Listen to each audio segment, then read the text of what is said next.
Hello, I'm Dana Blake with Mission Health, and I'm the Heart Outreach Coordinator. Heart disease is the #1 killer in the nation, with men and women. Although more men experience heart attacks, more women die of heart attacks, and the reason is that women don't typically seek help when they're experiencing a heart attack. As a woman with heart disease on both sides of my family, you must have a voice. If your intuition tells you that something's not quite right, speak up for yourself. Ask for cardiac enzyme testing to be done. Ask for an EKG. You are your voice, and if something doesn't make sense, ask for it. Also, I stress to you, go to a reputable website. That's not WebMD. Go to American Heart Association to seek your information. You're going to hear a lot about know your numbers. The numbers that I'm talking to you about today are your blood pressure. Typically, a blood pressure would be about 120/80. A lot of times when I'm out in the community speaking with people about their blood pressure, if their blood pressure is 140, they're happy with that. That's not typically a great blood pressure.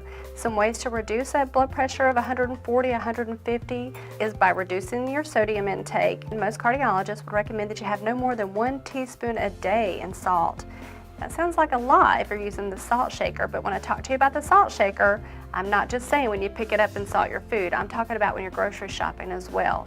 So that means when you're shopping, that you're shopping in the perimeter of the grocery store, staying away from the middle of the grocery store where the high processed, high fat, high sodium foods are. You want to start label reading. They sneak in the sodium on the sausage, the deli meats, and the soup, so be sure that you're reading your labels. Decreasing your sodium will also help decrease your blood pressure. If you've been prescribed a medication for blood pressure, just because you've been checking at Walgreens, Walmart, and your blood pressure looks low, it's really important that you continue on that blood pressure medication until your primary care doctor or cardiologist has told you it's time to discontinue that medication.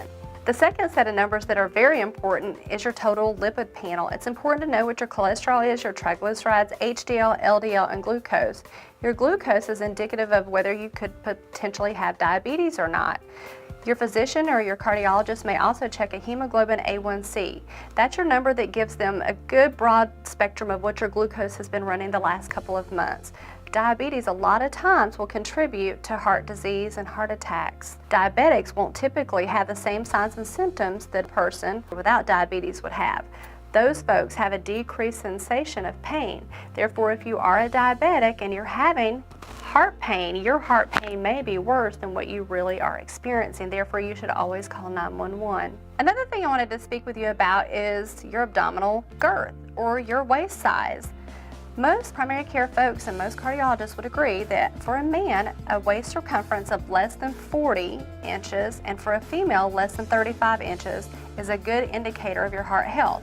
The higher those numbers go, the more likely you are to develop heart disease. So get yourself a good old-fashioned tape measure and measure your belly. One of the most important numbers that you need to know is your cholesterol. Your cholesterol may vary from person to person based on your cardiac history.